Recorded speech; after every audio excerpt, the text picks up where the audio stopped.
good bogey golfers, friends, family members. Hey everybody, welcome to episode 9. That's right, people, that's right. We have gotten back here to deliver some content to you guys. I do apologize for the long length of time. I've been playing a lot of golf and I have moved forward to ending the season with both of the golf clubs I've been involved with. Weekend before last was a 2-day event that ended that particular season, and then this past weekend was a 3-day event, and that was the year-ending event for that particular golf club and golf season, golf league. So very, very happy with the outcomes, and I will give those to you. But it's been since June since I've been back, and since we talked about episode 8. And in episode 8 we did progress monitoring. We talked about a formula that I developed in order to break 80, and part of that formula was out of 10 rounds of golf I wanted to break 80 6 times.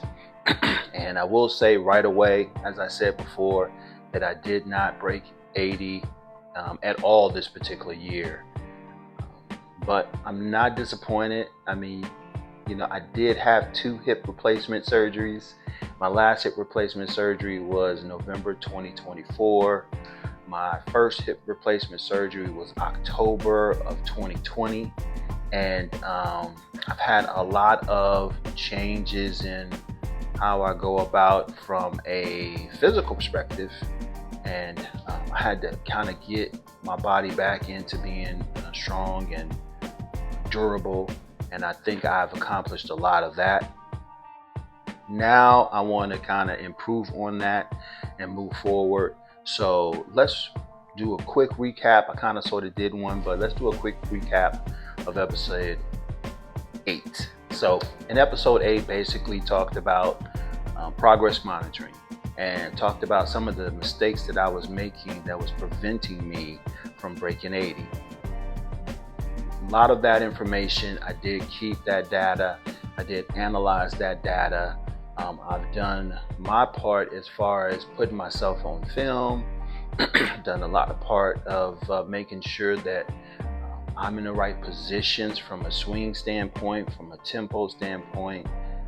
But it comes down to what's in between these 2 ears and what's inside that forehead of mine. It's all mental at this particular point, and it's all about execution, and it's all about doing the things that you do best consistently. So, and in addition, we're doing the things you do best, but also improving the things that you may be weak on. So I've come to the realization of a lot of stuff on that. So let's go ahead and move forward to episode 9. So we'll start episode 9 right now. And just to let you know that in episode 9 is a continuation of progress monitoring. So we'll do a continuation part 2 of progress monitoring, and we'll just continue this continuation as we move forward, because I think that's what we need to look at this particular time. I've gone through the hip replacement surgery. I've gone through the rehab from the hip replacement surgery. I met my goal of getting back to playing competitive golf March 22nd. I think I was 2 weeks early. And then I came up with my overarching goal, came up with some goals that I wanted to obtain, and I have reached a lot of those goals. So I'm very excited to tell you that in both of the tournaments that I played in, I came in second place in both of them. So first loser, but yet and still I had a lot of folks under me and behind me that were really good golfers. But I feel good about being in second place in both of those, and I look forward to changing those particular outcomes and results moving into 2026, because now I have a better idea of what I do good, what I need to work on, and also what I need to change. And just to start here with what I need to change is my execution. The execution needs to change, especially off the tee and also on the greens. So my execution from the fairway is always been pretty good, like above 70%, which I feel is pretty decent. I haven't had a lot of instances where I've been in bunkers. Haven't had a lot of instances where I totally missed the green or sculled a shot. So I'm very excited about my performance from fairway to green. But I'm subpar with my performance, and I'll move over here. By subpar with my performance on the greens until weekend before last, and also this last weekend. And I'll start there on the greens. I had a Odyssey 11 center shafted putter last year, and I traded it in for some reason. Don't know why.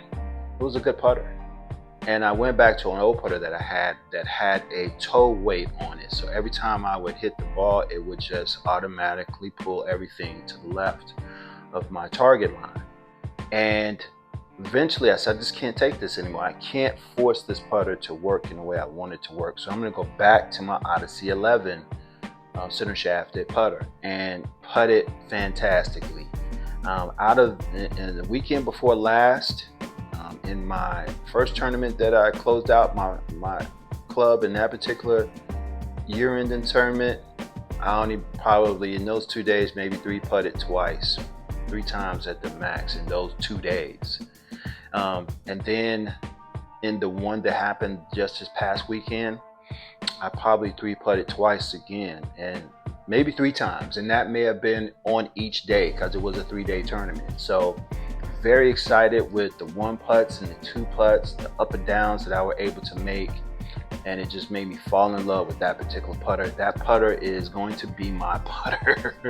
It is my favorite. So that Odyssey 11 center shafted putter, fantastically weighted putter, great pace, and I'm excited about going into next year with that particular putter. Going to the other situation I had off the tee. What I've noticed is that a lot of times with the swing that I have, I am hitting a nice 5 to 6 yard fade. And I was trying to manipulate things, even trying to manipulate the weights in the particular driver so that it would be more draw bias, but yet still it just felt so much more comfortable aiming down the left side and making that sucker fade back into the fairway.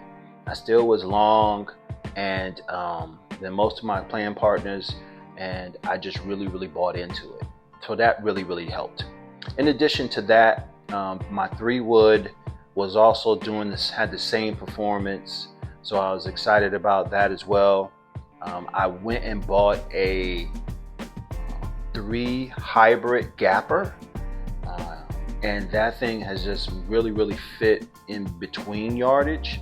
So now I can hit something that's straight, that goes about 235 down the fairway. And then after that, I've got a 4 hybrid that fills another gap. And then I've got a 5 hybrid that fills that last gap. So now I'm not afraid to hit something into a green, nice and high and soft, and land and stick, which I think is fantastic. If I wanted to just really be very smart, I could hit 230 and then hit another club 200 right there. That's 430. So that really gives me a pretty good advantage, keeping the ball in the fairway and then keeping the ball in play from off the green, moving towards the hole. So just making those particular adjustments, getting smarter. And lastly, I plan to really try to increase my speed. I want to make sure that I can hit the ball as far as possible with all of my clubs. So I'm looking, and my goal is, and I'm looking to do, is to use either the speed sticks or either use the stack system so that I can increase my swing speed. going to be working on my body to make sure that my thoracic spine and my core is nice and strong, so I can hold my spine angles and my positions so that I can smash the ball as best I can and move the ball down the fairway as close as possible, because as I said before, I was really good with my wedges and also my mid irons from the fairway. So that should give me the opportunity to score. So I just wanted to make sure that I reach back out to you guys and let you know how the season finished. My plan right now is to continue to ramp up the workouts, to start a speed system, exercising, and then after that we'll be able to go into 2026 very confident about being able to hit the ball further and then get the ball on the green, and then with the putter that I feel very confident about, 1 putt or 2 putt, and move things along. I will be back soon to provide you all with episode 10, just to let you know where I'm doing from a workout perspective to improve, and hopefully we'll get things going from there. Appreciate everybody locking in and looking at these particular videos, and I hope that I'm an inspiration for a lot of those folks who once again have had any kind of injuries and is looking to get back into playing competitive golf or any kind of competitive sport after those injuries. Stay tuned, everybody. Thank you so much. Enjoy.